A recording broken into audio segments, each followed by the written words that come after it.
Alright, so I talked about Halloween, which is my favorite horror movie, and I know that's very cliched to say, but it truly is. And Halloween, the franchise, is such an important franchise to me because it's one of the first franchises I've ever watched in terms of horror. Whenever I first started getting into horror movies, this was my first real horror franchise, this and Friday the 13th. And the one I saw first, funny enough, is this one, Halloween 2. Now, Halloween 2 to me is a bit of a mess. It's definitely a messy movie. It's definitely not the first film, but there are things that I will give this movie going through this review that I really do think either hold up to the original, in terms of things like, say, like cinematography, like Dean Cundy and his cinematography is fantastic, or some genuine thrills and scares that I think are effective and work like the first movie.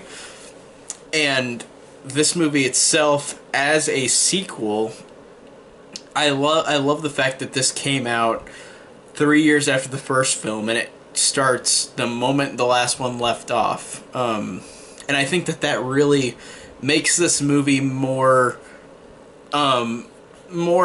of a reason to exist in terms of these sequels.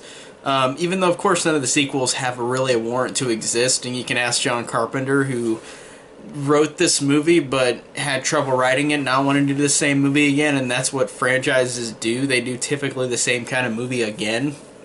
So, going into this movie, like making this movie, John Carpenter didn't really want to do much with it. Him and Deborah Hill wrote this movie, but he didn't direct it. Rick Rosenthal directed this, who would later go on to direct Resurrection, which is not a positive, but this is definitely his better of the two movies, of course. But Rick Rosenthal directed this, and watching on Scream Factory's Halloween 2 Blu-ray, they had a documentary called, I think, The Nightmare Isn't Over, which is the making of Halloween 2, and had a lot of actors from that movie. And Rick Rosenthal said in that documentary, like, there were so many cooks in the kitchen, and I totally, completely see why there were so many cooks in the kitchen for this movie, because this movie was...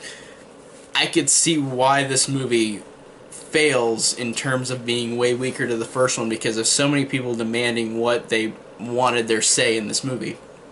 And the movie being made in the time it was made really did affect this movie from not being the same as the original, in terms of this one being extremely violent and gory for its time, as opposed to the first film, which was relying on imagination and not showing the real violence. But this one does. This one is an 80s slasher movie, which the first one is not. It is a slasher, but it is a bloodless, almost virtually bloodless slasher, which is the reason why I love the first one. It gives off so much fear and so much being so scary without actually showing anything. And I think that is what makes the first one a timeless movie. This one is not timeless, but it still has a lot of things I can give it. But anyways, I'm going to talk about the plot kind of like I did the first movie, where I just go through what I thought about the movie itself. And I'm going to do two videos on Halloween 2. I'm going to do the theatrical version and then the TV version, because since I own the Shout Factory or Scream Factory Blu-ray, I've gotten the TV version as well, which I've seen many times. But I've rewatched both versions and want to point out, like, this one I'll talk more about the plot and about the movie, but then I'll talk about, in the TV cut video, I'll talk about the differences, which there are a lot of differences, and watching them both, it's really actually kind of staggering how many differences that there are in the TV version. Some good, some bad, but this video is for the theatrical version of Halloween 2. Now, starting out, I love the opening of this movie. I love how it does the exact thing the first one did, but it ups the ante, and it actually works from a story standpoint, where, like, the first one just shows the pumpkin and it doesn't zoom in on its eye. In this one it does. It zooms in on the pumpkin, and the pumpkin cracks, and it shows a skull on the inside. And it is really an incredible shot. Like, it is a one shot like the first film was with the pumpkin, but this is incredible, just showing that pumpkin break open and showing a skull inside of it. It even goes into the skull's eye, and it's really incredible, and it works, like I said, upping the ante. And in terms of, like, I'll talk about this more, but, like, in terms of this being more violent, it feels like it does kind of make sense, because it ups the ante from the first film, like, with the score being quicker, or faster, and with the movie being more violent, it feels like it is kind of the final act of 2 acts. But the pumpkin credits in this are fantastic, and the score is fantastic as well. It's not John Carpenter, but it is fantastic. It really is really good, and it actually it's a quicker version of his score, where his score is very slow on purpose, and it's effective as hell. But this one is a faster version of the Halloween theme, but it sounds like a ticking clock. And I really think that works really well. Like, it's the second part of these 2 movies, which are interconnected. And it works really well on being a faster score in a great way. Like, it is an incredible second score. Even though the first one is the best score, obviously, this one has a fantastic follow-up score that isn't scored by John Carpenter. But it really works, and is really incredible. And the person who scored this goes on to score the rest of a lot more of the Halloween movies, Alan Howarth, and this first one he did a fantastic job with. Like, he really, and I think it's just him. I don't know if maybe Carpenter did do some of the music, I don't remember, but I think it's just Alan Howarth. But he would go on to, I think, score the 3rd one, and then the 4th one, the 5th one, 6th one. And then I think that's it. But I think he scored, like, after the first one, he directed he scored 2 through 6. So I think that's pretty cool. If he did score them all, I think he did.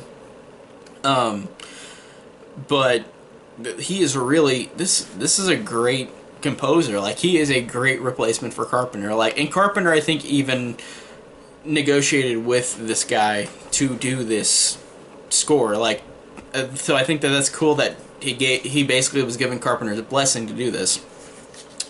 And after the pumpkin scene, the pumpkin opening credits, like the last one, it has Laurie being taken to the hospital after it shows the recap. Depending on if you're watching the TV version or the theatrical, one of them will play after the other, the credits or the recap from the first one. But regardless, Laurie's taken to the hospital after Michael is just gone, and Loomis goes and, like, is looking for him. And I love that line he says to the neighbor walks out after Michael's gone. He says, "I've been trick-or-treated to death tonight." And then Loomis just says, "You don't know what death is." And then he runs away and to go find Michael. And that's a great line. Like, Loomis, Donald Pleasance, in all of these movies that he was in, he is fantastic. And his lines, I feel like in all the movies they tried to give him a line that would be remembered, and that is what that is in this movie. Like, I love that line. That's such a fun line, just that it would seem almost cheesy, but with Donald Pleasance, like, he brought, like, such a, like, the way he delivers his lines, he can give something off that's cheesy to make it really sound like Shakespearean, like something like high class. And I really thought that, I love his lines in all these movies, and that's a great line for him in this one. And I like how it then shows Michael, like, his point of view of him, like, out in the back houses of, like, Haddonfield, where, like, he's just walking around. And then he, like, encounters, like, a dog barking, and then he goes up to this old couple's house, and they're watching Night of the Living Dead, or at least Harold is, the guy character, the old man. He's watching Night of the Living Dead, and then it's funny, it's ironic, because in the movie, that whenever they're watching Night of the Living Dead, it's the moment where he says, or like the couple at the beginning of Night of the Living Dead, like the guy's saying, "He's coming to get you, Barbara." Like, he's saying that right at the moment where Michael is outside of the house, walks into the house, grabs a knife, walks out of the house, and then the woman, like, sees the blood and screams. But I liked these two characters. They're really funny, even though they're in the movie for like 2 minutes, but they're really funny. I like how Harold just sleeps, and then the woman's like, "Harold, do you want mayonnaise on your sandwich?" And he doesn't respond. Like, it's funny because those characters, yeah, they're quick, and they don't die either, which I thought was funny and really kind of glad. That's cool that they didn't kill him off, because usually, like, Michael just went in and got a knife and left. Like, he needed to get a knife. And I liked how she freaked out over the blood, and then it goes over to Alice's house, this character who is introduced in this movie, who gets a phone call from her friend, like, saying, oh, they found 3 bodies upstairs at that house. And then she's, like, kind of scared, like, what's going on? And then it's talking to her friend, that she hears a noise, and it's, of course, Michael into the house. And she just looks around and says, who is it? And then walks into the living room, or whatever room she's in, and then you see Michael, like, from the camera view, like, pounce out, and then, like, he impales her in the neck. And this is the first kill where this movie is definitely telling us this is not like the first one, where the first one relied on not being violent. I mean, it is a violent movie, but it's bloodless, virtually, almost bloodless, and it made it way more of a classic and way more scarier. And in this one, it doesn't do that. It's a slasher, an 80s slasher. It came out in 1981, right after Friday the 13th came out a year before, where every movie that is a slasher now had to be bloody, had to be gory. And it's funny because John Carpenter, of all people, who the first movie he wanted to make, he virtually used barely any bloody images, and in this one, he's the one who apparently initiated all the violence in this movie, because from his right, which I understand, like, they couldn't make a movie like the first one again with no violence, because now it's become a thing in 81 where it's like, oh, we need to see violence because everybody enjoys that, it's fun. So it's funny, John Carpenter, of all people, was the one who initiated that, apparently. But Alice gets, like, her impaled in the throat or whatever, and then you see, like, blood fly in her face, and it's a good kill. I like that one, but it's pointless. Like, why did he go and kill her? Like, there's literally no reason. With the first movie, he's killing these people because he's following Laurie and tailing her. But in this one, it's like, what was the point in her, like, dying? Like, I didn't get that. And it was, of course, omitted from the TV cut, but yeah, it was just so weird. And this goes to the hospital, where the majority of the movie is. Even, like, literally, I think 95% of this movie is in the hospital, which I think is a cool location. This is a cool place for the second movie to be in, and it makes logical sense with Laurie Strode being injured, going to the hospital, and Michael follows her. And I really enjoyed the hospital.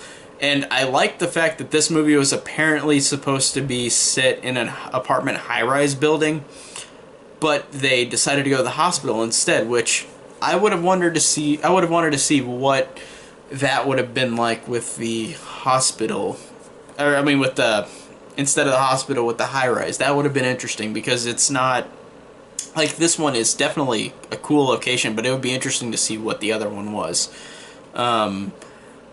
It would have been different, so I'm really curious to what they would have done if they filmed it that with a high-rise instead of a hospital.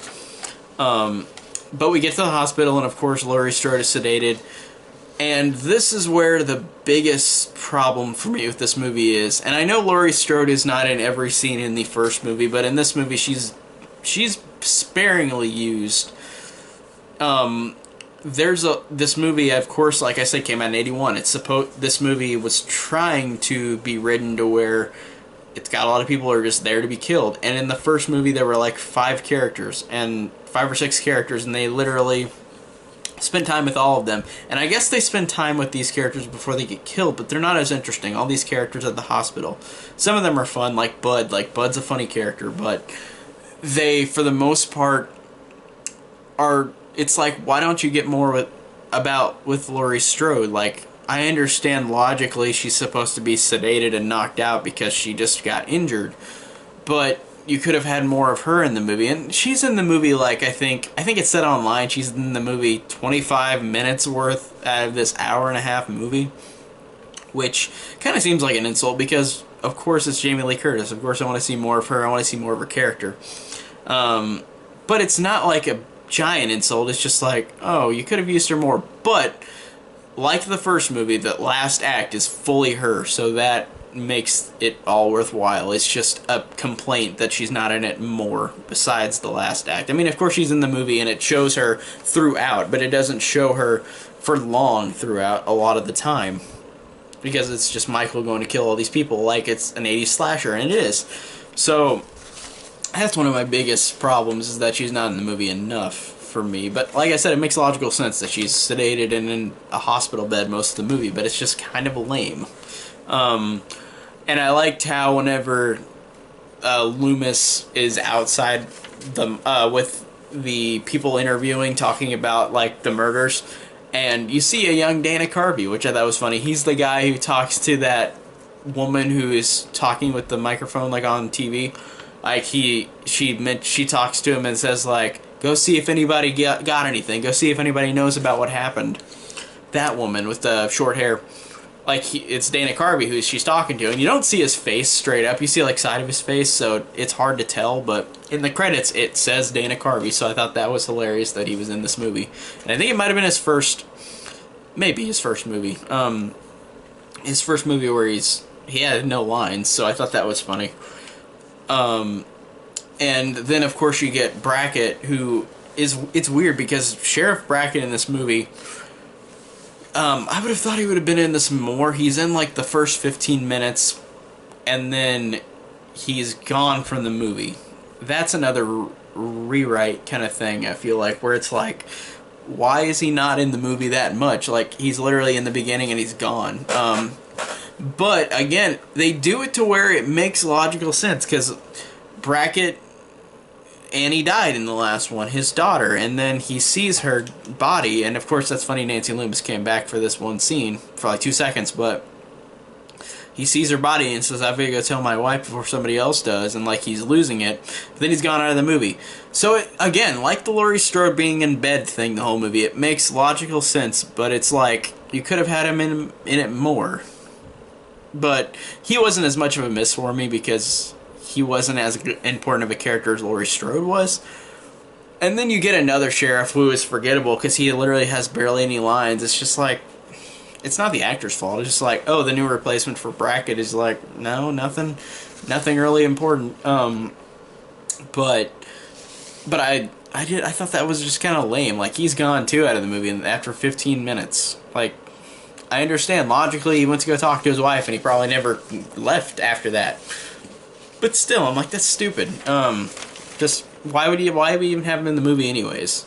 But I like the fact that we get like a cool scene where Michael, like, this was apparently made after the fact, where the movie is almost done, and then I don't remember who was the one who said it. Maybe it was Rick Rosenthal, but somebody said like, there's no reason to why Michael followed her to the hospital. How does he know that she's there? And that scene where the kid is with the boombox and Michael walks into him and like it makes that stinger noise like in the first movie where he bumped into that kid who bullied Tommy. But whenever Michael bumps into that kid with the boombox saying Laurie Strode has been taken to the hospital, that was originally apparently not in the movie. And I thought, whoever that was, maybe it was Rick Rosenthal, somebody said that we need to have a reason why she goes to the hospital, because why would he just know she's there? I mean, I guess actually that sounds really stupid. He might have already, because she got injured. Where would she have gone besides the hospital? So you know what? That does make sense. Like, he would have. It's easy for him to just know she's at the hospital because she got injured by him. So, but I did like that scene where he bumps into the kid with the boombox and it makes the stinger noise. That's really cool. I enjoyed that little nod back to the first one. And like I said, we get the rest of the movie is just the hospital, where we get a lot of characters who, while some can be fun, like Bud, it's mostly just there to be killed. And it's like that in the first one, but there were less characters, so we got to know more about them and establish more about their relationship with each other. In this one, it's just kind of definitely 80s feeling, and I usually enjoy that, but not for Halloween.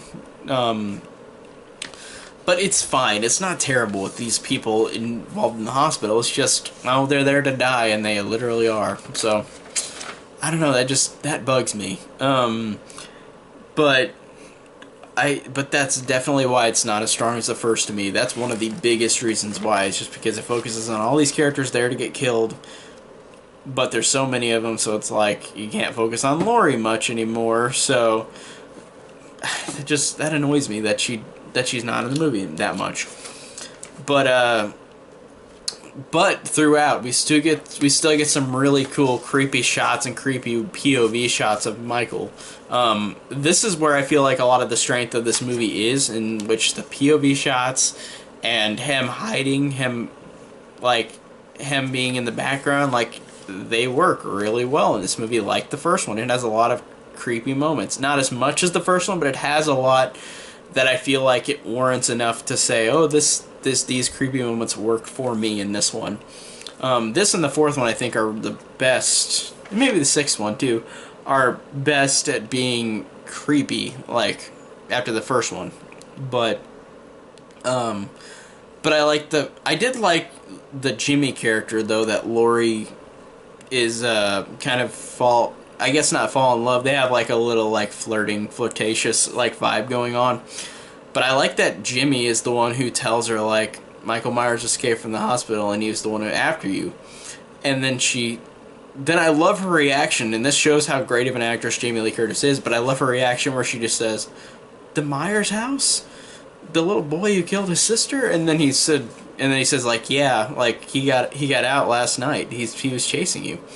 And then I love her reaction because she just says, "Why me?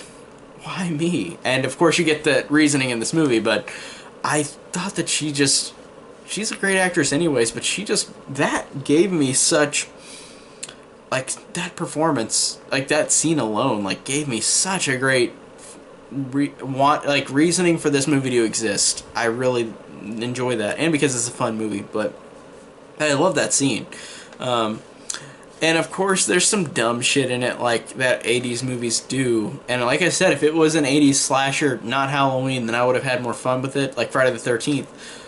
But just because Halloween was above those, in a way, it feels like it's kind of insulting, even though I do love 80s slashers. But there's some dumb shit where, like for example, the cop, the security guard guy, before he gets killed, he's outside and he's looking in a garbage can because he thought he heard something, because on the cameras it's like something was moving around. He goes, looks in the garbage, a freaking cat jumps out. Cat scare, which is a cliche in its own thing, like a giant cliche that has always been in 80s slasher movies and always in horror movies in general, but it happened so many times in the 80s. But I was like, I felt like you were better than that, even though, like I said, I do enjoy slasher movies, and I'm not saying that they're bad because of, like, a cat scare, but I feel like in Halloween it just didn't work for me. And the kills for a slasher, 80s slasher, like the kills in this movie are really good, but like I said, it's just not Halloween style, but the kills are really good in this movie. I like whenever the security guard gets like a hammer in his head, or whenever Janet, that girl, sees Dr. Mixter in his office and he's got that thing in his eye, and then that syringe in his eye, and then Michael goes behind her and does that shot like the first movie where he puts a syringe through her eye too. And there are some good kills, and they do utilize what Michael is doing with him, but it's an 80s slasher. It's not the first one, and I'm not trying not to say, like, I'm not trying to keep harping on it, and it's not a giant insult. It's just like, it's so different than the first one in terms of that, but I understand their reasoning, but it's just not the same. And it looks like the new one, which is trying to be like the first one, is doing violent things too, so I don't know what to think. And it's like, you can't go and make a bloodless slasher movie anymore anyways, but it's like they're never gonna make it like the first one again, even the new one, which I am excited about. It just feels like it's gonna do the same thing. And I really liked whenever the movie gets closer towards the end. I liked how we have things that nod back to the first one. I liked how Marion Chambers returns, and I thought that Nancy Stevens did a great job returning back. I thought she was a great like, it was great bringing her back and having her utilized in that way. Like, in the first one, she's just at the beginning, and in this one, she's at the final act, the final, like, confrontation. I really enjoyed that. I like that they brought her back and did more with her. That's a great positive. But before the final act, I liked that Laurie... This is where we get the twist of the movie, which, love it or hate it, Laurie has this dream, depending on which version you watch. In the theatrical version, she has a dream where she's talking to a woman, and the woman says, I already told you, I'm not your mother. And she says it in such a horrible way. I'm like, geez, feel bad for that kid, damn. But she, like, says, I'm not your mother. And then, of course... And it does cool shots, because it does a shot where, like, that one nurse, that one really strict nurse is getting, like, where she's getting all the blood pulled out of her with that thing. I forgot what it's called, hospital term. I forgot what that's called, but it shows drops of blood while Laurie is having the dream about it. That's a really cool way to cut that together with her dream. But that gives us the fact that her and Michael are siblings, and like I said, love it or hate it, to me, I see both sides of this argument. I see why they did this, and I see why it ruins the simplicity of the first one, because in the first one, I could see one side where it's Michael is just fucking crazy and is just going to kill this person because... Maybe because she walked up on his doorstep at the Myers house to drop the key off, or he just reminded him of, like, his other sister that he killed or something. But in this one, I still see the point of why it exists for him to be related to her, because it makes logical sense where he killed the one sister, now he's going to kill the other one, and it's like an anniversary type of thing where it's like he did it this time and now again he's doing it again, trying to get the next one, and a 15-year anniversary, so from 1963 to 1978. So I thought that was a cool way to have these, like, it's a cool twist. But I could see, I don't mind either side. I like that he could be fucking crazy in the first one and just trying to get this person, or he's related to her and he's trying to kill her, and like the sister, and it does make logical sense in the second one. But even though, of course, the new one is going to ignore that, which I'm fine with, because every other film has related to Michael's family, and the Rob Zombie movies did the same thing with them being siblings. So I'm interested with the newest one coming out, that it'll be singularly, they're not related. So that'll be interesting. But like I said, I like both arguments. I don't care either way. I do like that he could be just crazy in the first one, or I like that he's just killing his sister like he did the first one. I like both of these ways of interpreting this. And of course, this franchise is the fucking worst at being any sort of continuity, any type of connection to most of these films. They're either part of it or they're not. They're either ignored or they're connected. And it's so fucking stupid. It's one of the worst franchises for continuity, because it ignores half the sequels. Some movies ignore some other sequels. That's the worst. I hate that so much. I hate when they do that. But... I like how after Laurie's dream, Michael has killed almost everybody in the hospital, and then it becomes the final act where Laurie herself is kind of drugged up and she's on the run in the hospital, where literally the last nurse, I forgot what her name is, the blonde-haired nurse, who goes up and says, Laurie, wait! And then Michael gets behind her and impales her up, and then her clogs fall off. That girl, whenever she gets killed, she's the last one, unless you don't count Jimmy, which this theatrical cut doesn't show him again. But I liked how it starts the final act, like the first one, that like that music, and I like how it's faster, and I like how it sounds like a ticking clock, and it makes logical sense in the second one to up the music score and make the music score quicker, because it's like, this is the second time he's tried to get her. He's maybe gonna do it, and it's making it feel faster with the tension, with the sound. I really love this score for the second one. And the final act, I think holds up. I think as close as I think it holds up to the first one at the final act, because this, say what you will about all the problems with this movie, but I feel like the last act of this movie is fucking amazing. One of the best ones. Almost equal to the first one to me. Him chasing her to the hospital, her running down the stairs. That shot of him walking down the stairs is terrifying. I can never get that image out of my head. That is really horrific. And nothing happens. It's just him walking down the stairs. But that blank face just walking down the stairs, it just gets me every single time. It intimidates me as much as anything in the first one, this final act. Laurie going down the stairs, running down in the basement, going into the elevator, pressing the buttons. He's running at her. He's so close. She can't. He has to wait for the door to close. It slowly closes. She gets away. She goes upstairs, up on the ground floor. She's trying to scream because Loomis and Marion and that deputy is there too, and they go in through the doors of the main hospital, and Laurie's trying to say help, help, and then right whenever the door closes, she screams, help me! And she gets up, starts running to the main doors, and then you see Michael's chasing her, and it's just like the first one, but it does a fantastic job of being different, where Laurie is at the hospital door screaming help, like she's screaming, slamming on the doors, let me in, like she's just screaming help, help, like the first one.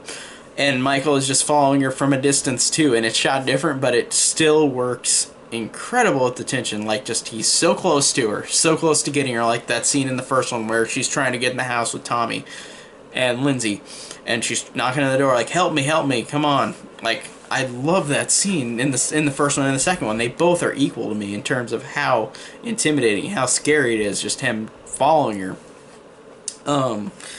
And I like how she gets in, and Loomis and Marion and the deputy let her in, and then Michael literally just walks through the door, through the glass door, just breaks it, and that sound effect, which is awesome, where he goes, and it's a really weird stinger, and it's great. He walks in, and then the final act, I mean, it already is the final act, but the final, like, couple minutes are awesome, where, like, Marion runs outside, and right after the deputy gets his throat slit by Michael, because the deputy stupidly goes up to him, and Loomis is like, he's not dead, and then the deputy, like, gets his throat slit, of course, and it purposefully shows his throat getting slit because it's an 80s slasher, which I'm fine with. It's just a weird seeing it from being different to the first one. But then Loomis and Laurie, again, like the end of the first one, are with each other to stop Michael, and I like the fact that they're stuck in a hospital room, and Michael goes into the room and then stabs Loomis, like, in the stomach. Loomis falls over, Laurie's in a corner, and he gave her the gun right before this, so she says, Michael, and then Michael just turns his head back and forth, and it's really scary. And she says, Michael, stop, and then she shoots him point blank she shoots him in both eyes. Which I know logically, of course, that wouldn't have happened with two shots. She shot him right in the eyes, but that is some of the coolest imagery, and that's why in the Scream Factory Blu-ray on the cover it shows the picture of Michael with the bleeding eyes.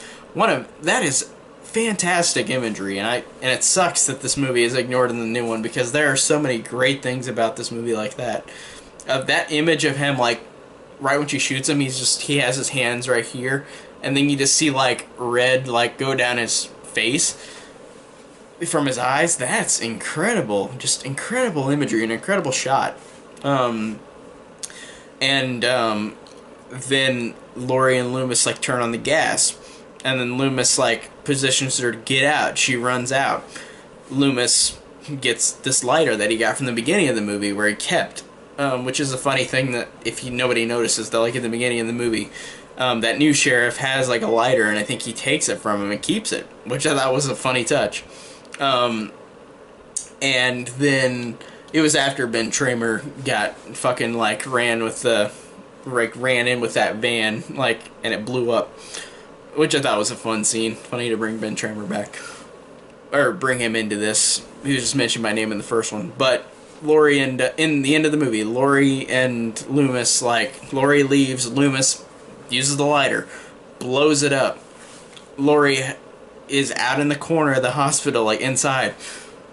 You see all the flames. Michael walks out in flames, and that makes it even more terrifying, because no matter what, this fucking guy, he's been shot like 12, 13 times from the first movie and this movie. He is on fire, but I love the fact that it finally catches up to him. He's walking towards her, but it works so well in how it's timed, because it takes a while for him to keep walking, and then he eventually falls down and dies. And this movie was supposed to be the ending of the following, like, Michael Myers story, but of course it was brought back, of course. But if we had an ending here, that would have been totally fine. But of course, it's a franchise now. It's like it was never going to stay dormant. It still isn't. But that was great, and I love the fact that after that, Laurie Strode goes into the emergency vehicle, and there's just that shot of her staring at the camera, kind of like she's staring out. And then Mr. Sandman plays, which was played at the beginning of the movie, which is a great thing to introduce in this movie too. The Mr. Sandman song, I love that song, and it's great, works great here.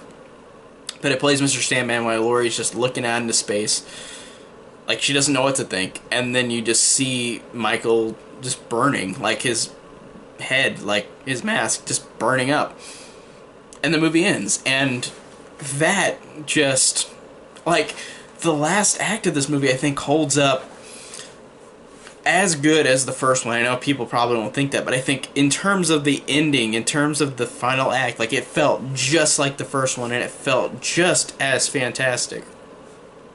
Some parts of the movie, though, I felt like are just weaker, but the last act, incredibly fantastic. It captures the scariness, it captures everything about the first one that I loved and enjoyed, and I think that this just does a fantastic job of being that in the last act.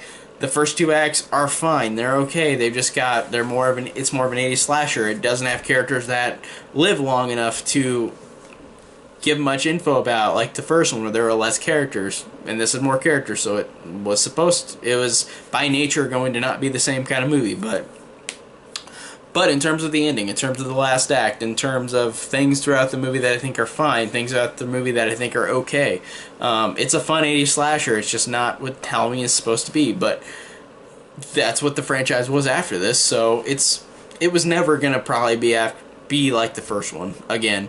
But this one I feel like is the most authentic to the first one, despite being bloodier. Like, it feels, with Dean Cundy's cinematography, with all these people, almost virtually the same group working on this movie like the first one, it did have an authenticity to it, as opposed to all the other sequels where it feels like, and because it's set literally seconds after the first one, this one has such an authenticity to it that this feels like the most authentic and most warranted sequel, even though it does things people don't like about it, and that I have quirks with, but it feels like the most authentic. It feels like the most real sequel that, even though sequels of course aren't needed, it felt like it was the one that was most needed, if you could say that about any sequel. So this one just, I have problems with it, but I love it so much. I think it's incredible for the last act. I think that there are things that I think are fine about it, things that I think are okay. But overall, it's a fun, enjoyable time with a great final act with some really great creepy imagery that is so close to the first one. Just the movie as a whole just isn't fantastic because of all the cooks in the kitchen, as Rick Rosenthal said. So overall, this one just one of my favorite sequels to the franchise. I think it's my second favorite overall because of how authentic it is to the first one, even though there's a lot of things that are not, but it just looks like the first one. It has the most scariest moments besides, like, say 4 in terms of the sequels, but this just works incredibly well as a sequel, but there are things that are not amazing about it, but it feels the most authentic to the first one. So overall, rewatching it, I just feel the same way I always felt about it. Things I like, things I don't like, but there are still some fantastic things, and when they are fantastic, they are fantastic. But overall, it's just a mixed bag, but I like it more because of some of the stronger things about the movie. So overall, it's totally fine. I enjoy it a lot.